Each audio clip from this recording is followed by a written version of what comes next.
రాష్ట్ర ముఖ్యమంత్రి రేవంత్ రెడ్డి నిన్న భువనగిరి సభ సాక్షిగా చాలా రకాలైనటువంటి మాటలు మాట్లాడడం జరిగింది.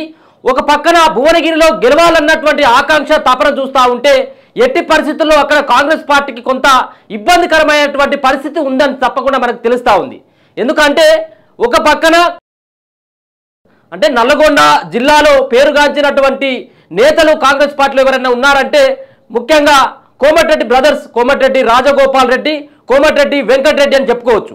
ఒక పక్కన అక్కడ ఉన్నటువంటి రాజకీయ నేతలు రోజుల నుండి ఒక పక్కన కాంగ్రెస్ పార్టీలో సీనియర్ నేతగా మంత్రిగా పనిచేసినటువంటి అనుభవం ఉన్నటువంటి కోమటిరెడ్డి వెంకటరెడ్డి, ఇంకొక పక్కన కాంగ్రెస్ పార్టీలో సీనియర్ నేతగా, ఒక పక్కన మొన్న జరిగినటువంటి మునుగోడు ఎన్నికల్లో దాని తర్వాత జరిగినటువంటి పరిణామాల నేపథ్యంలో కోమటిరెడ్డి రాజగోపాల్ రెడ్డి మళ్ళీ కాంగ్రెస్ పార్టీ తీర్థం పుచ్చుకొని అక్కడ గెలవడం జరిగింది కాంగ్రెస్ పార్టీ నుంచి. అయితే ఇదే సందర్భంలో కోమటిరెడ్డి బ్రదర్స్ సూచించినటువంటి వ్యక్తికి కాకుండా కేవలం అక్కడ రేవంత్ రెడ్డికి అనుచరునిగా చామల కిరణ్ కుమార్ రెడ్డికి భువనగిరి నుంచి కాంగ్రెస్ పార్టీ టికెట్ ని తెచ్చుకోవడంలో రేవంత్ రెడ్డి సక్సెస్ అయ్యిండు. అక్కడ అందుకోసం అని చెప్పేసి కోమటిరెడ్డి బ్రదర్స్ అంతా రేవంత్ రెడ్డి పైన గుర్రుగా ఉన్నట్టుగా తెలుస్తా ఉంది. ఎందుకంటే మేము సూచించినటువంటి అభ్యర్థి కాకుండా తన యొక్క అభ్యర్థిని ఇక్కడ నిలబెట్టినట్టయితుంటే మా యొక్క చరిష్మా తగ్గిపోతుంది, మా చెప్పు చేతుల్లో ఉండడు కాబట్టి మమ్మల్ని వ్యతిరేకిస్తున్నాడు రేవంత్ రెడ్డి అని చెప్పేసి ఒక భావనకి కోమటిరెడ్డి బ్రదర్స్ రావడం జరిగింది. చెప్పేసి అక్కడ అలకబూరినటువంటి కోమటిరెడ్డి రాజగోపాల్ రెడ్డి ఎవరైతే ఉన్నారో కోమటిరెడ్డి రాజగోపాల్ రెడ్డి కొంత అలకబూరిండట. నేను సూచించినటువంటి టికెట్ కేటాయించలేదు నువ్వు ఢిల్లీ వేదికగా, కాబట్టి మేము వాళ్ళకు సపోర్ట్ చేసేటువంటి ఆస్కారం ఉండదు, చామల కిరణ్ కుమార్ రెడ్డికి మేము సపోర్ట్ చేయమని చెప్పేసి కోమటిరెడ్డి బ్రదర్స్ అంతా మరి వీళ్ళిద్దరంతా అక్కడ ఉన్నటువంటి కార్యకర్తలతో చర్చించిన ఎట్టి పరిస్థితుల్లో కిరణ్ కుమార్ రెడ్డి గెలిచేందుకు వీలు లేదు, వాళ్ళకు ఎట్టి పరిస్థితుల్లో మన వర్గం కోసం అని చెప్పేసి ఇది గ్రహించినటువంటి రేవంత్ రెడ్డి మొన్ననేమో కోమటిరెడ్డి రాజగోపాల్ రెడ్డి ఇంటికి పోయి వాళ్ళ ఇంట్లో భోజనం చేసి ఆయనతో ఒక సమావేశం ఏర్పాటు చేసి బాయాలో ఇస్తానని చెప్పేసి ఒక హామీ ఇచ్చి ఎట్టి పరిస్థితుల్లో ఇక్కడ భువనగిరిలో కిరణ్ కుమార్ రెడ్డి గెలవాలి, కిరణ్ కుమార్ రెడ్డి పనిచేయాలి, కిరణ్ కుమార్ రెడ్డి కోసం మీరు శాయశక్తులా మరి ప్రయత్నించాలని చెప్పేసి ఆయన చెప్పినట్టుగా తెలుస్తూ ఉంది. అయితే అదే సందర్భంలో కోమటిరెడ్డి రాజగోపాల్ రెడ్డి కొంత వెనక్కి తగ్గి ఎట్టి పరిస్థితుల్లో నేను మాత్రం సపోర్ట్ చేస్తాను అని చెప్పేసి నా బాధ్యత మాత్రం నేను మాత్రమే సపోర్ట్ చేస్తాను, మా అన్న విషయం కోమటిరెడ్డి వెంకటరెడ్డి విషయం అయితే నాకు తెలియదు, కాబట్టి కోమటిరెడ్డి వెంకటరెడ్డి మా అన్నను మీరే నేరుగా పోయి కలిస్తే ఉంటే బాగుంటుంది అని చెప్పేసి ఆయన చెప్పడంతో మరో పక్క హామీ ఇవ్వడంతో కోమటిరెడ్డి రాజగోపాల్ రెడ్డికి ఆయన కొంత వెనక్కి తగ్గి ఖచ్చితంగా చామల కిరణ్ కుమార్ రెడ్డికి మేము సపోర్ట్ చేస్తాం రాజగోపాల్. మరో పక్కన మరి కోమటిరెడ్డి వెంకటరెడ్డి ఉన్నాడు కదా, ఈయన కూడా కొంత సీరియస్ అయ్యాడు. ఇక్కడ ఉన్నటువంటి భువనగిరికో నల్లగొండకో రేవంత్ రెడ్డి ముఖ్యమంత్రి వస్తే నా ఇంటికి రావాలి కానీ నా తమ్మునింటికి పోవడం ఏంటి అని చెప్పేసి ఈయన కూడా అలకబూరినటువంటి సందర్భం.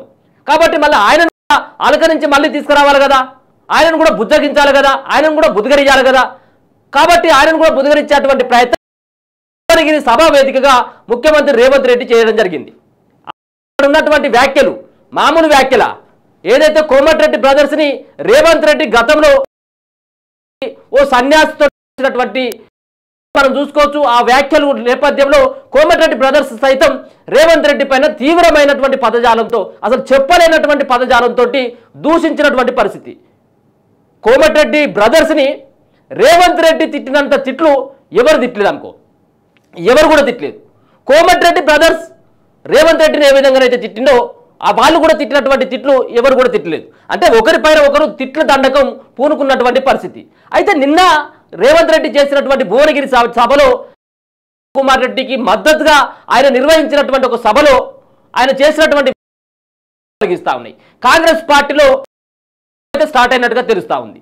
కాంగ్రెస్ పార్టీలో ఎన్నో ఏళ్ల కానుంచి జెండా మోసి భుజాలు కాయలు కాసినటువంటి నేతలను కాదని నిన్న మొన్న వచ్చిన రేవంత్ రెడ్డికి ముఖ్యమంత్రి పదవి ఎట్లా ఇస్తారని చెప్పేసి నిలదీసినటువంటి అని చెప్పేసి ముఖ్యమంత్రి పదవి రేవంత్ రెడ్డికి ఎట్టి పరిస్థితుల్లో రావద్దని చెప్పేసి అడ్డుకున్నటువంటి కోమటిరెడ్డి వెంకటరెడ్డి ఎవరైతే ఉన్నారో కోమటిరెడ్డి వెంకటరెడ్డి పైన నిన్న రేవంత్ రెడ్డి సానుభూతిపరమైనటువంటి వ్యాఖ్యలతో పాటు కాబోయేటువంటి ముఖ్యమంత్రి ఆ తర్వాత ముఖ్యమంత్రిగా తెలంగాణలో కోమటిరెడ్డి వెంకటరెడ్డి ఉంటాడు అని చెప్పి చేసినటువంటి వ్యాఖ్యలు కాంగ్రెస్ పార్టీలో ఉన్నటువంటి సీనియర్ నేతలైతే జీర్ణించుకోవట్లేదు.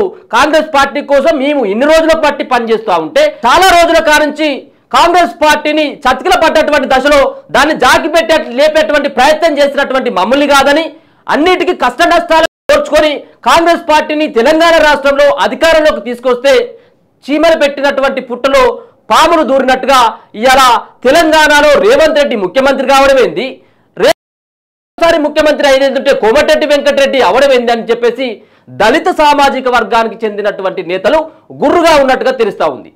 నిజంగా చెప్పుకోవాలంటే కాంగ్రెస్ పార్టీ ముఖ్యంగా వ్యక్తి కాంగ్రెస్ పార్టీ అధికారంలోకి తీసుకొచ్చేందుకు ఒక పక్కన ఉప ముఖ్యమంత్రి పేరు ముందుంటుంది, కాదనట్లేదు. రేవంత్ రెడ్డి యొక్క కృషి కాంగ్రెస్ పార్టీలో చాలా వరకు ఉంది. రేవంత్ రెడ్డి యొక్క వాక్ చాతుర్యం కావచ్చు, రేవంత్ రెడ్డి కేసీఆర్ పైన చేస్తున్నటువంటి పోరాటం కావచ్చు, దోపిడిని ప్రజలకు అర్థమయ్యేటువంటి రీతిలో వివరించేటువంటి ప్రయత్నం రేవంత్ రెడ్డి చేయడం జరిగింది. రేవంత్ రెడ్డి ఒక 3-4 సంవత్సరాల నుంచి చేస్తూ ఉన్నాడు, కాదనట్లేదు. కానీ అంతకంటే ముందు కాంగ్రెస్ పార్టీ తెలంగాణలో పుట్టగతులు లేకుండా పోయేటువంటి దశలో కాంగ్రెస్ పార్టీకి జీవం పోసినటువంటి వ్యక్తులు చాలా మంది ఉన్నారు. మరి వాళ్లకు లేనటువంటి ఆఫర్ని కోమటిరెడ్డి వెంకటరెడ్డికి ఎట్లా ఇస్తామని చెప్పేసి మరి వాళ్ళంతా ముఖ్యంగా తెలంగాణ రాష్ట్రంలో కాంగ్రెస్ పార్టీ అధికారంలోకి మొన్నొచ్చినటువంటి దశలో రేసులో ఉన్నటువంటి వ్యక్తులు, ముఖ్యమంత్రి రేసులో ఉన్నటువంటి వ్యక్తులు ఒక పక్కన రేవంత్ రెడ్డి, బట్టి విక్రమార్క, ఉత్తమ్ కుమార్ రెడ్డి, ఈ ముగ్గురు వ్యక్తులు సీఎం రేసులో ఉండేది. కానీ లాస్ట్ టైంకి వచ్చేసరికి కేవలం బట్టి విక్రమార్క కొంత అలకపోయినట్టుగా తెలుస్తూ ఉంది. తనకు కనుక ముఖ్యమంత్రి ఇవ్వకపోతే ఇబ్బంది ఉంటుందని. కానీ అక్కడ ఆయనను అధిష్టానం బుద్ధగించడం కొంత వెనక్కి తగ్గినటువంటి ఒక పక్కన దళిత సామాజిక వర్గానికి చెందినటువంటి వ్యక్తిని కాదని అక్కడ రెడ్డి సామాజిక వర్గానికి చెందినటువంటి రేవంత్ రెడ్డికి అక్కడ ముఖ్యమంత్రి పదవిని అప్పచెప్పడం జరిగింది. దాంతోపాటు ఇప్పుడు జరిగినటువంటి పరిణామాల నేపథ్యంలో ఒకవేళ కనుక రేవంత్ రెడ్డి నాయకత్వం పైన వ్యతిరేకత ఉన్నట్టు ఉంటే, నాకు కాకపోయేది ఉంటే రేపు బట్టి విక్రమార్కకు ఈ సీఎం పోస్టు ఇవ్వమని చెప్పేసి రేవంత్ రెడ్డి ఎక్కడ చెప్పడు. ఎవరికి చెప్తాడు? కోమటిరెడ్డి వెంకటరెడ్డికి ఇవ్వమని. అంటే రెడ్డిలంతా ఒకటి, అక్కడ దళిత సామాజిక వర్గం, బీసీ సామాజిక వర్గం అంతా ఈ రెడ్డిలు పరిపాలిస్తూ ఉంటే చూడమని చెప్పేసి నిన్న పరోక్షంగా రేవంత్ రెడ్డి చేసినటువంటి వ్యాఖ్యలు ఎంత దుర్మార్గం. రేవంత్ రెడ్డి అలాగే కోమటిరెడ్డి బ్రదర్ తిట్టుకున్నటువంటి తిట్లను చూసినట్లయితే ఉంటే మామూలు తిట్లు కావు అవి. నిన్న ఒకసారి మాట్లాడినటువంటి రేవంత్ రెడ్డి ఏం మాట్లాడి ఒకసారి వినేటువంటి ప్రయత్నం చేద్దాం, ఆయన ఏం మాట్లాడింది అనేది. ఆనాడు ఉస్మానియా యూనివర్సిటీకి పోయి విద్యార్థులను కలిస్తే విద్యార్థులందరూ కలిసి ఎంకన్నతోటి, ఎంకన్నా నువ్వు తెలంగాణ కోసం మంత్రి పదవి రాజీనామా చేయి, తెలంగాణ ఎట్లా రాదు చూద్దామంటే మీ కోమటిరెడ్డి వెంకటరెడ్డి గారు ఆనాడు మంత్రి పదవిని త్యాగం చేసి నల్గొండ గడ్డ మీద ఆమరణ నిరాదీక్ష చేసి చావు నోట్లో తలకాయ పెట్టి తన అధిష్టానాన్ని తెలంగాణ కోసం ఎదిరించి నిలబడి తెలంగాణ రాష్ట్రాన్ని సాధించిండు. ఆయన ఇంకన్నా చెప్పిండు, మళ్ళీ తెలంగాణ రాష్ట్రంలోనే ఏదైనా పదవి తీసుకుంటా, ఉమ్మడి రాష్ట్రంలో సమైక్య పాలనలో నాకు మంత్రి పదవి వద్దు అని ఆనాడు కొండా లక్ష్మణ్ బాబూజీ ఎట్లా త్యాగం చేసిండో ఈనాడు మంత్రి పదవికి రాజీనామా చేసి నల్గొండ పౌరుషాన్ని, మీ పోరాట పటిమను కోమటి ఇవాళ నిరూపించింది. వాడెవడో సన్నాసి భూమికి మూల ఎంకన్నా మస్క కోసం రాజగోపాల్ మస్క కొడుతుండ అంటారు. ఆ సన్నాసికి ఒక మాట చెప్పదలుచుకున్నా నేను. దొరగారి గడిలో సారాలో సోడా పోసి కాదు వాళ్ళు వచ్చింది. కోమటిరెడ్డి బ్రదర్స్ రక్తాన్ని చెమటగా మార్చి భుజాలు కాయలు కాసేలా 3 రంగుల జెండాను మోసి నాయకులుగా ఎదిగినప్పుడు నల్గొండ సమస్యల మీద కొట్లాడి అధిష్టాన్ని ఒప్పించి మెప్పించి ఇవాళ వాళ్ళు ఈ బాధ్యతలో ఉన్నారు. వాస్తవంగా నాతో పాటు ఎవరైనా ముఖ్యమంత్రి పదవికి అర్హత ఉందంటే అది కోమటిరెడ్డి వెంకటరెడ్డి గారికి అని చెప్పి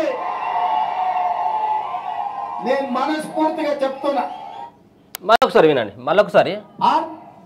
నాతో పాటు ఎవరైనా ముఖ్యమంత్రి పదవికి అర్హత ఉందంటే అది కోమటిరెడ్డి వెంకటరెడ్డి గారికి అని చెప్పి నేను మనస్ఫూర్తిగా చెప్తున్నా. ఇది ఏదైతే రేవంత్ రెడ్డి గతంలో మాట్లాడినటువంటి మాటలు, గతంలో తిట్టినటువంటి తిట్లు, కాంగ్రెస్ పార్టీని సర్వనాశనం చేస్తున్నటువంటి వ్యక్తులు ఎవరైనా ఉన్నారంటే కాంగ్రెస్ పార్టీలో మరి వెనక ఉండి మొత్తం గోతులతో అటువంటి వ్యక్తులు ఎవరైనా ఉన్నారంటే అది కోమటిరెడ్డి బ్రదర్స్ అని చెప్పేసి ఆయన చాలా సందర్భాల్లో చెప్పడం జరిగింది. అంతేకాకుండా అంటే ఐఏఎస్ ఆఫీసర్ నేరుగా ఐఏఎస్ ఆఫీసర్లు అవుతారు, మరొక పక్కన ఏదైతే హోంగార్డులు లాగానే ఉంటుందని చెప్పేసి ఏదో హోంగార్డులతో పోల్చినటువంటి వ్యక్తి.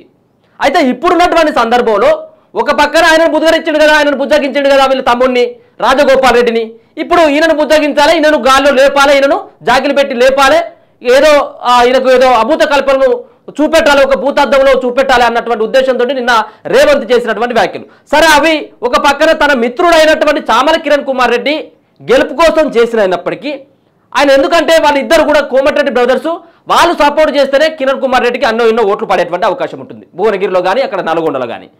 కాబట్టి వాళ్ళు సపోర్ట్ చేయాలన్నటువంటి ఉద్దేశంతో ఆయన మాట్లాడినప్పటికీ దీన్ని అదే పార్టీలో ఉన్నటువంటి సీనియర్ నేతలంతా కూడా జీర్ణించుకోవట్లేదు.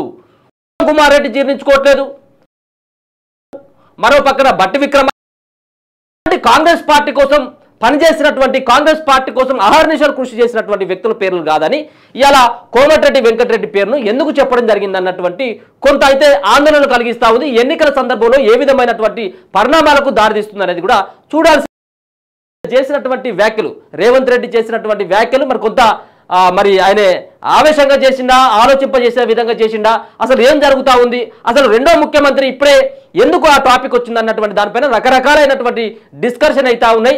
ఇప్పుడున్నటువంటి నేపథ్యంలో కాంగ్రెస్ పార్టీకి తెలంగాణ రాష్ట్రంలో కొంత పార్లమెంట్ ఎన్నికల్లో ఇబ్బంది అయ్యేటువంటి అవకాశం ఉన్నటువంటి సందర్భంలో ఎట్టి పరిస్థితుల్లో దాంట్లో ఉన్నటువంటి అదే పార్టీలో ఉన్నటువంటి కొంత అసంతృప్తులు ఎవరైతే వాళ్ళ యొక్క వర్గానికి రావాలని చెప్పేసి టికెట్ రావాలని చెప్పేసి ప్రయత్నించి లాస్ట్ క్షణంలో కొంత భంగపాటు ఎదురైనటువంటి వ్యక్తులను బుజ్జగించడం కోసం చేసిండా, లేకపోతే నిజంగా కాంగ్రెస్ పార్టీ ఏమైనా ముఖ్యమంత్రిని ఏమైనా మార్చాల్సి వస్తుందా, ఇప్పటి నుంచే ముఖ్యమంత్రి మార్చాల్సి వచ్చినట్టు అయ్యేది ఉంటే కోమటిరెడ్డి వెంకటరెడ్డికే ఇవ్వాలని చెప్పేసి రేవంత్ రెడ్డి పరోక్షంగా ఏమన్నా సపోర్ట్ చేస్తా ఉన్నాడు అనేది కూడా ఒక చర్చ ఉంది. చూద్దాం మరి రేవంత్ రెడ్డి వ్యాఖ్యలను ఏ విధంగా కాంగ్రెస్ పార్టీలో ఉన్నటువంటి సీనియర్ నేతలు తీసుకుంటారు, ఇది లేకపోతుంటే కొంత మరి దీనిపైన సీరియస్ గా తీసుకుంటారు అనేది కూడా మనం వేచి చూడాల్సినటువంటి అంశం. చూస్తూనే ఉండండి మన తొలి వెలుగు.